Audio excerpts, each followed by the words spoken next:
Muito bem, estamos aqui para mais uma aula da nossa Escola Bíblica Dominical da CPAD, Casa Publicadora das Assembleias de Deus, do terceiro trimestre do ano de 2024. O tema desse ano, ou desse terceiro trimestre, é o Deus que governa o mundo e cuida da família. O Deus que governa o mundo e cuida da família. E nós estamos baseando em dois livros do Antigo Testamento. Os ensinos divinos nos livros de Ruth e Esther para a nossa geração. Semana passada, nós tratamos dessas duas importantes mulheres na história do povo de Deus, o povo de Israel. Tanto Ruth, que era uma moabita e veio fazer parte da linhagem real de Davi, como o livro de Esther, que foi usada numa hora crucial para a salvação do seu povo, quando no governo da Pérsia. O que é interessante entre Ruth e Esther é uma comparação. Ruth era uma moabita, ou seja, uma gentia, que casa-se com Boaz, um judeu. E Esther era uma judia, o seu nome real era Hadassa, que se casa com um rei gentil, Assuero. Então, nós temos aqui um paralelo interessante. Uma gentia que se casa com um judeu e um judia que se casa com um gentil. Essa é a importância, e elas tiveram papéis importantes. Ruth veio fazer parte da linhagem do rei Davi, tornando-se bisavó do rei Davi. E quanto a Esther, nós não temos nenhuma genealogia dela, mas sabemos que ela salvou o seu povo. Hoje nós vamos entrar especificamente na lição 2, falando do livro de Ruth, O texto áureo dessa lição se encontra em Ruth, capítulo 1, verso 1, onde lemos assim: E sucedeu que nos dias em que os juízes julgavam, portanto, o livro de Ruth se dá na época dos juízes, nós estamos falando só cronologicamente entre o ano 1375 a.C., aproximadamente 1090 a.C.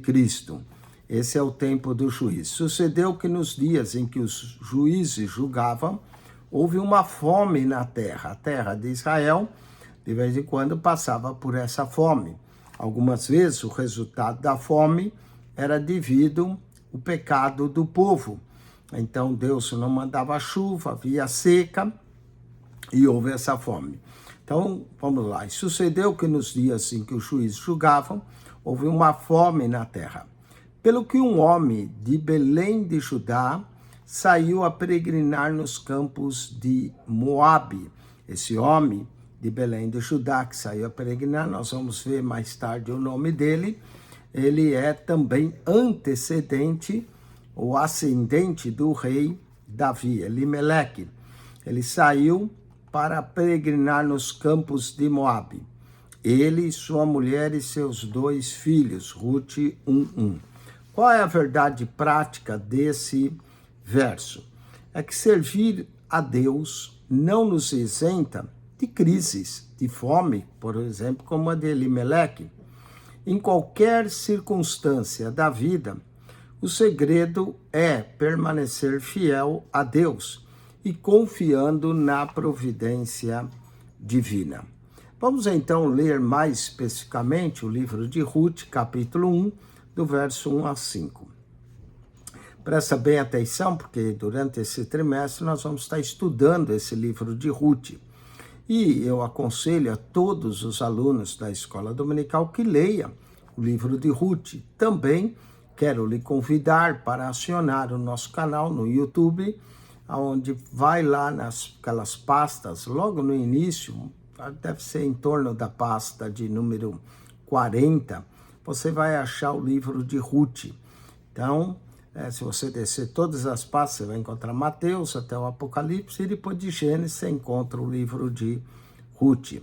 Diz assim, Ruth 1, versos 1 a 5. Sucedeu que nos dias em que os juízes julgavam, houve uma fome na terra, pelo que um homem de Belém de Judá saiu a peregrinar nos campos de Moabe, ele e sua mulher e seus 2 filhos. Agora vamos ao nome dessa família. E era o nome desse homem Elimeleque. Eli quer dizer Deus, Meleque, rei. Então, Deus é o meu rei. E o nome da sua mulher, Noemi. Noemi quer dizer agradável, doce. Depois ela vai pedir que mude o nome para Mara, que é amargo. Noemi. E o nome de seus 2 filhos, Malom e Clion. E depois nós vamos falar o significado do nome dos filhos dele. Efrateus de Belém, de Judá, e vieram aos campos de Moabe e ficaram ali. Bom, durante essa peregrinação, olha o verso 3. E morreu Elimeleque, marido de Noemi, e ficou com ela, com seus 2 filhos, os quais tomaram para si mulheres moabitas. Olha aí o casamento também de judeus com gentias. E era o nome de uma Orfa e o nome da outra Ruth. E ficaram ali quase 10 anos nessa terra. Em 10 anos, essa família vai mudar, porque morre Elimeleque, e agora no verso 5, morreram também ambos, Malom e Quilion. E assim, ficando assim, esta mulher é Noemi, desamparada de seus 2 filhos e de seu marido. Portanto, o livro de Ruth começa de uma forma triste. A perda de uma família praticamente disseminada. Morre Elimeleque, seus 2 filhos, Noemi fica viúva, com as suas jovens noras também viúvas. Vamos então à introdução dessa revista, falando da providência, de como Deus cuida das viúvas, que é a religião pura, imaculada para com Deus, as viúvas e os órfãos. Introdução. O livro de Ruth se destaca não apenas por sua beleza literária, mas simplesmente pela profundidade, principalmente pela profundidade espiritual de sua mensagem. Fonte de inspiração para judeus e cristãos ao longo dos séculos, o livro narra uma história de amizade, de amor e de redenção.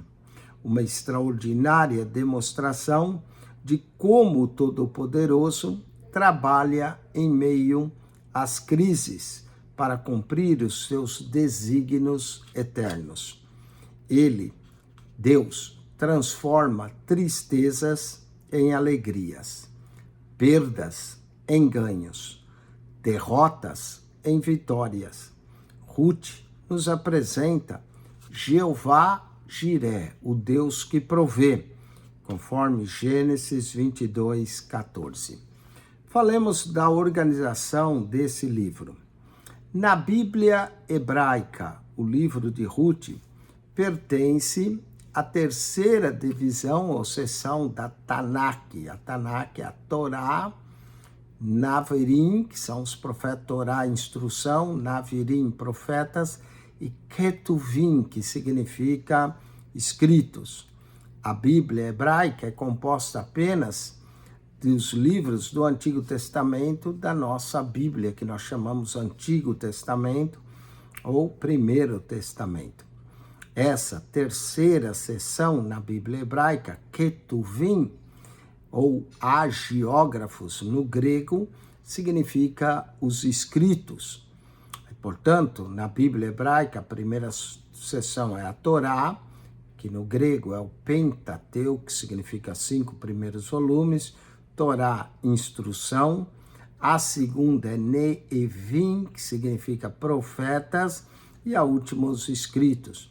Você pode ler isso em Lucas 24, 44, que usa salmos ali, na lei, nos profetas e nos salmos. Dentre os escritos, que são 11 livros, estão os Megilot. Megilot significa 5 rolos, né? Megilot, na verdade, 5 rolos.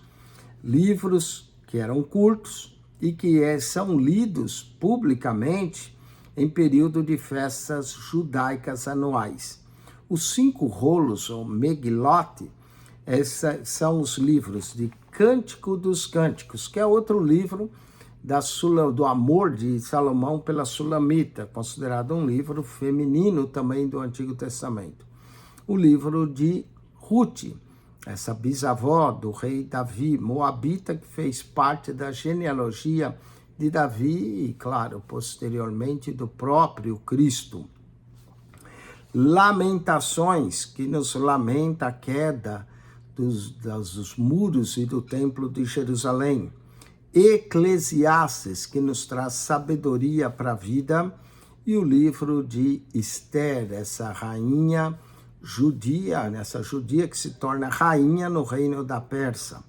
Em função de narrar fatos ocorridos durante esses livros, durante a colheita, né, o livro de Ruth é lido tradicionalmente na festa que é feita do Shavuot, o Pentecoste, que é a festa da colheita.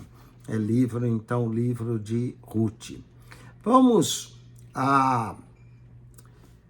falar um pouco da posição de Ruth na Bíblia cristã. Enquanto a Bíblia hebraica está dividida em 3 seções, que é Pentateuco, Lei, Profetas e Salmos ou Escritos, o Antigo Testamento da Bíblia cristã é um pouco diferente. Ele é composto de pelo menos 4 partes ou 5, depende de como se divide os profetas, não é?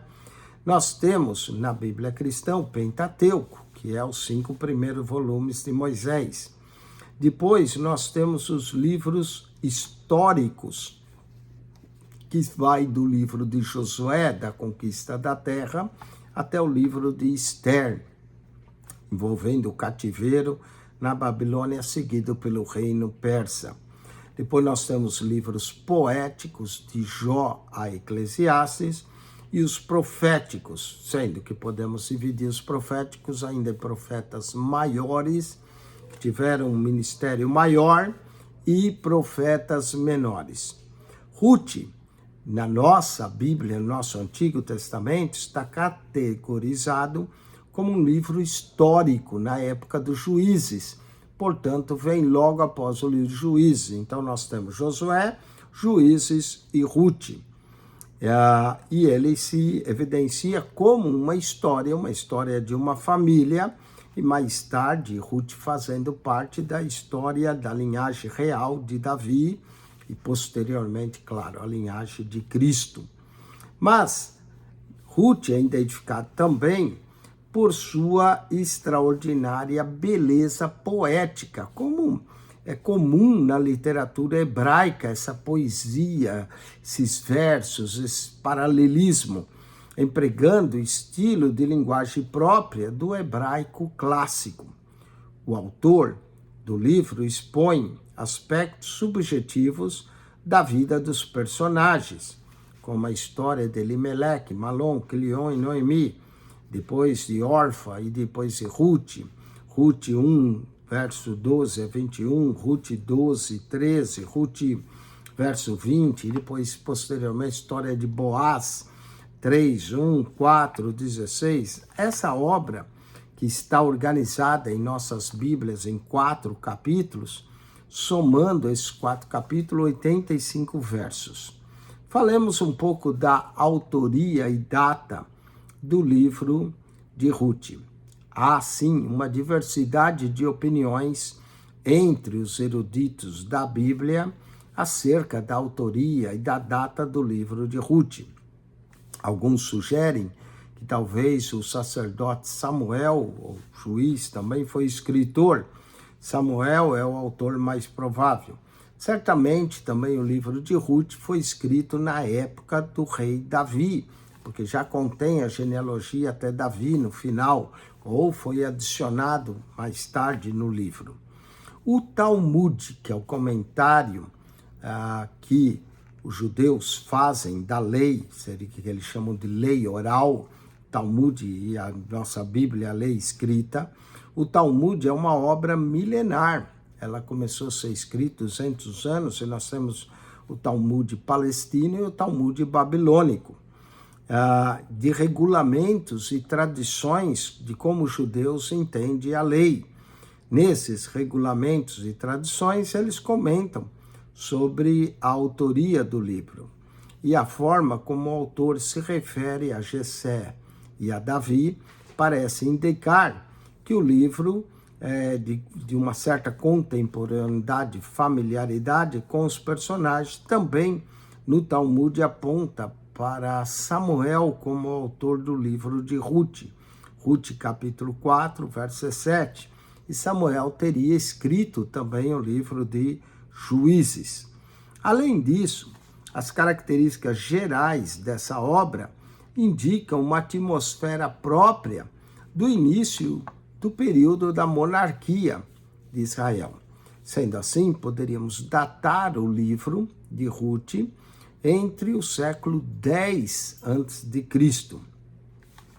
Sinopse do nosso tópico 1. Ruth está categorizado como um livro histórico por causa do seu evidente gênero narrativo.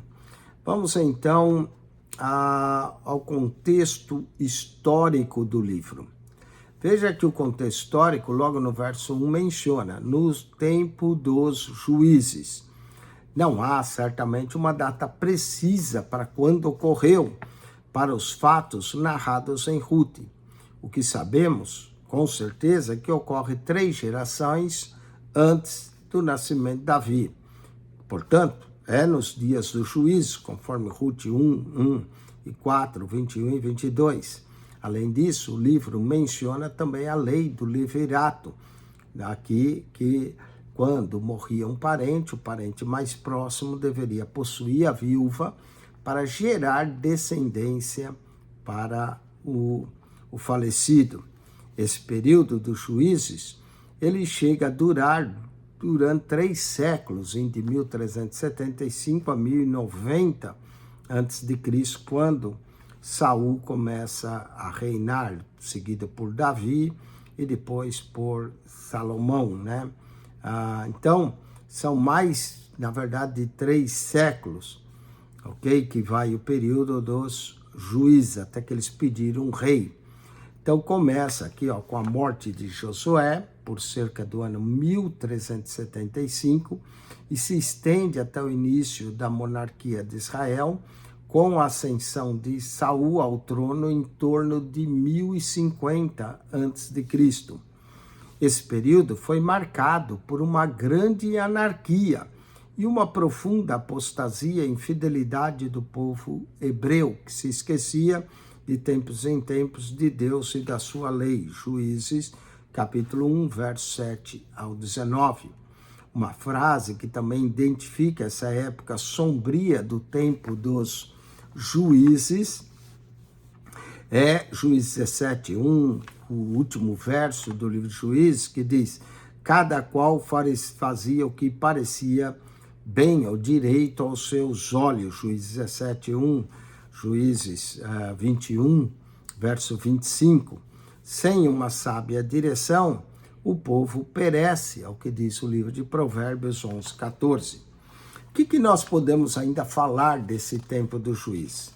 O que imperava, que é como nos nossos dias, é o secularismo, o hedonismo e a idolatria. Depois da morte de Josué e dos demais líderes de seu tempo, levantou-se uma geração que já não tinha profunda comunhão com Deus e não conhecia o que ele havia feito ao povo hebreu. Israel acaba cedendo ao estilo de vida pecaminosa dos cananeus, que eram os habitantes da terra, e acaba sendo atraído à adoração dos seus deuses. Juízes 2:7 ao 13, Juízes 3, versos 5 ao 7. Secularismo e hedonismo sempre levam a grandes tragédias, tanto morais quanto espirituais. O pervertido culto que era feito a Baal chamado Deus da chuva, ou da terra, da agricultura, e Astarote, a deusa do sexo e da guerra, passou a ser praticado pelos hebreus. Então, em toda a nação hebreia, acaba caindo num degradante nível de imoralidade e de idolatria. A falta de uma liderança espiritual madura e temente a Deus causa prejuízos incalculáveis ao povo. No reino de Deus, não basta ter carisma para liderar. É preciso ter caráter, e caráter aprovado, como 1 Timóteo 3, verso 12 a 13, 2 Timóteo 2, 15, procura te apresentar a Deus como obreiro aprovado, que não tem de que se envergonhar, que maneja bem a palavra da verdade. Tito 2, verso 7 e 8. Falemos da opressão, do clamor e livramento, que é o ciclo que o livro de Juízes segue. A opressão, o povo clama, Deus manda o juiz, o povo se esquece, aquele ciclo vicioso no livro de Juízes. A apostasia que tornou-se Israel presa fácil dos seus inimigos, que atacavam e saqueavam suas cidades e terras, e mantinha muitas vezes o povo sob domínio opressor por longos períodos, ora dos midianitas, ora dos filisteus, dos amalequitas. Então, Juízes 3, 7 a 9 e 12 ao 14, 4, verso 1 a 3, 6, verso 1 a 6, afligia a nação que clamava a Deus, e o Senhor levantava juízes. Esses juízes eram libertadores para libertar o seu povo. Esses juízes são chamados em hebraico sofetim, que não eram magistrados civis como hoje temos, os quais conhecemos. Eles eram aqueles esses civis, né, que nós conhecemos hoje, julgam em fóruns e tribunais. Mas os juízes do povo de Israel eram libertadores, geralmente líderes militares, como foi Otiniel, Baraque, Gideão, Sansão e assim por diante. Eles eram poderosamente usados para Deus julgar a causa de Israel e livrar de seus opressores, quer fossem midianitas, filisteus e assim por diante. Apesar dos repetidos ciclos de infidelidade da nação, Deus ouvia o gemido do seu povo em momentos de dor e aflição, Juízes 2:18. E o Senhor, que é longânimo e cheio de misericórdia, de acordo com o Salmo 103, verso 8, não nos tratou segundo nossos pecados, Joel 2:13, Romanos 2:4, Lamentações 3:22, que as misericórdias do Senhor são novas a cada manhã. Ele ouve os que clamam a ele, como Jeremias menciona 29, 12 a 13, Isaías 55, verso 6. Portanto, Deus ouvia e mandava o libertador. Vamos à sinopse, tópico 2, só para você entender o contexto histórico do livro de Ruth, que se dá no período dos Juízes. Sinopse, tópico 2, os fatos narrados em Ruth têm como contexto maior o dia dos juízes, caracterizado pela frase, cada um fazia o que bem parecia aos seus olhos. Vamos agora ao terceiro ponto da nossa lição, que é o propósito e a mensagem do livro de Ruth. Primeiro, o cetro de Judá. Vários propósitos são atribuídos ao livro de Ruth. O principal e mais evidente deles é apresentar Davi como descendente de Judá, a tribo real da qual viria o Messias, o leão da tribo de Judá e a raiz de Davi, conforme Apocalipse 5:5, Ruth 4:18 a 22, Gênesis 49:10, quando Jacó abençoa Judá, diz, o cetro não se arredará de Judá, nem o legislador dentre seus pés, até que venha Siló, e a ele se congregarão os povos. Embora Rubem fosse o primogênito de Jacó, seu ato de desonra ao deitar-se com a concubina do seu pai, entrando no leito com essa concubina, fez com que ele perdesse a primogenitura ou a posição de liderança. Depois dele, Simeão e Levi, por causa do ato que fizeram com os habitantes de Siquém, também não ficaram na posição de liderança.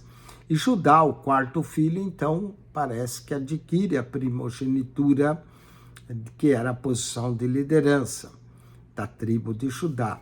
Gênesis, capítulo 35, verso 22, compare também com Gênesis 49, verso 4. A promessa feita a Abraão seguia agora pela descendência de Judá, sendo Samuel, o autor do livro de Ruth, o propósito de registrar aqui a genealogia de Davi, que ganha mais sentido ainda, já que naquele tempo o rei de Israel era Saul, que era um benjamita da tribo de Benjamim, 1 Samuel 9, 1 e 2, 25, verso 1. A ancestralidade de Davi o legitima para o trono. Vejamos outro tema do livro de Ruth, o amor e a redenção. Outro tema da mensagem do livro de Ruth é o amor de Deus e o seu plano de redenção da humanidade. Como representante dos judeus e gentios, respectivamente, Boaz, judeu, Ruth, gentia, pronuncia a derrubada da parede da separação, conforme Paulo menciona em sua carta em Efésios 2, 11 a 16. A redenção é vista no livro nos sentidos literal e tipológico.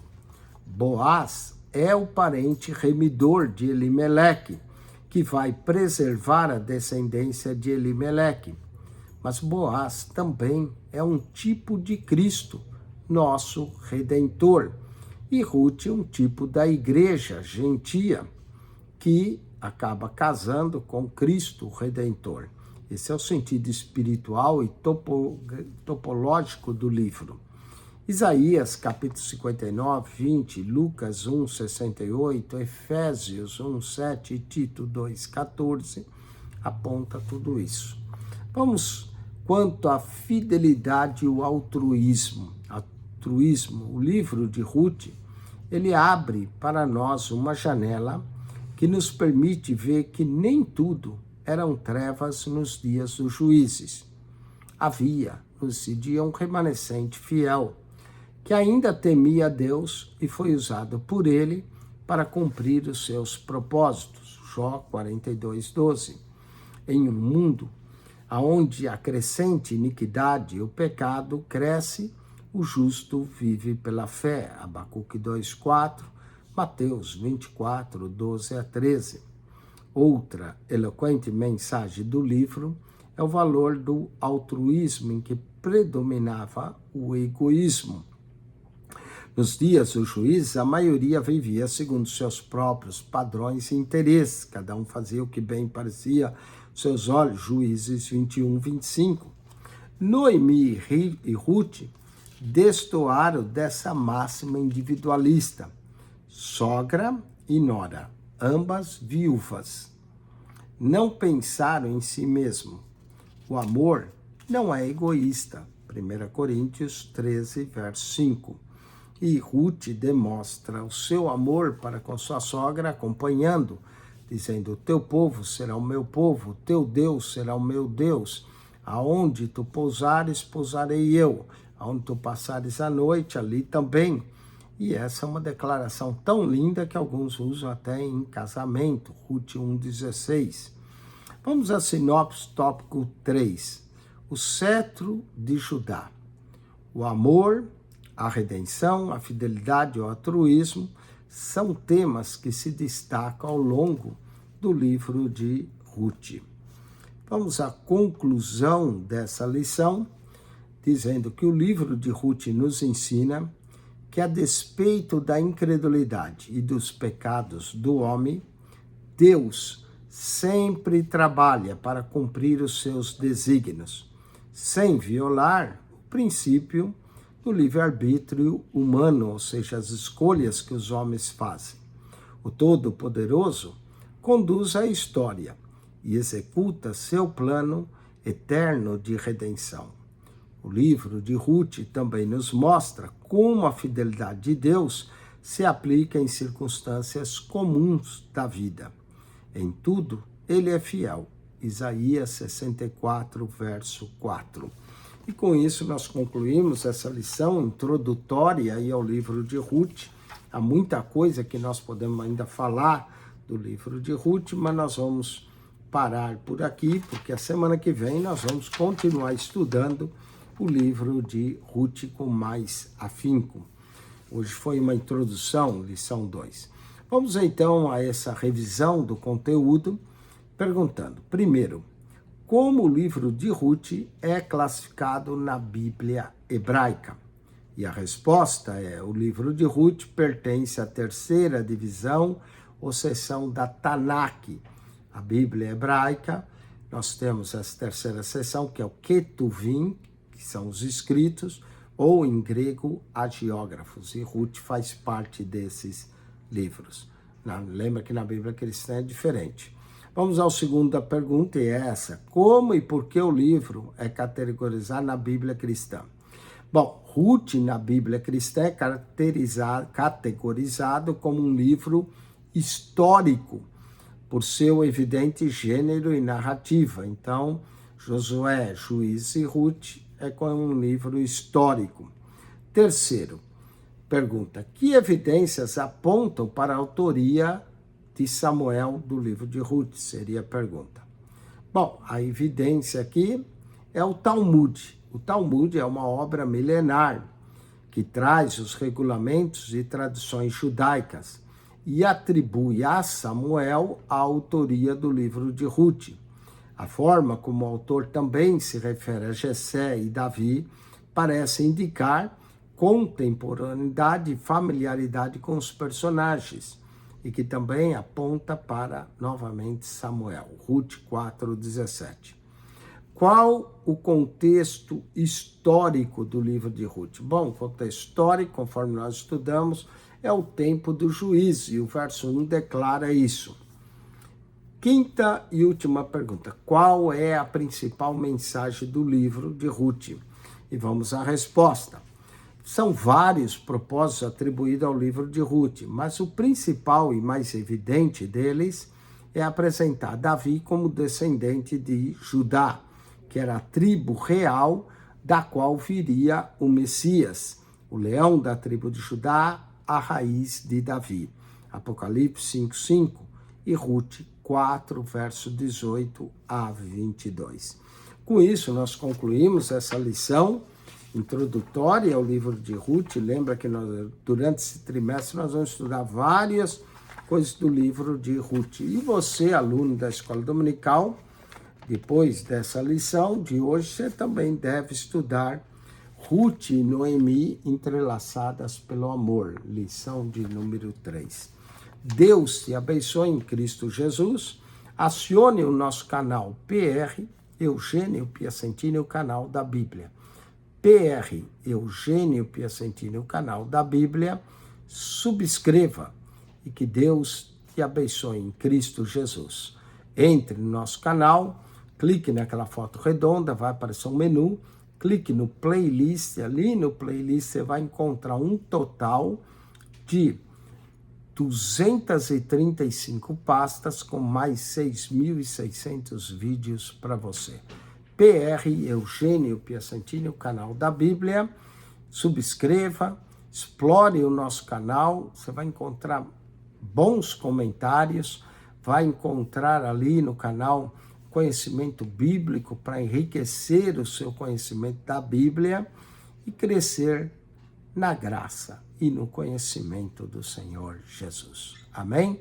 Deus abençoe. Quem esteve convosco, pastor Eugênio Piacentini. Pastor Eugênio Piacentini, o canal da Bíblia. Subscreva esse canal, divulgue, amplie para as pessoas conhecerem mais e mais a Bíblia. PR Eugênio Piacentini, o canal da Bíblia. Subscreva e divulgue. Amém.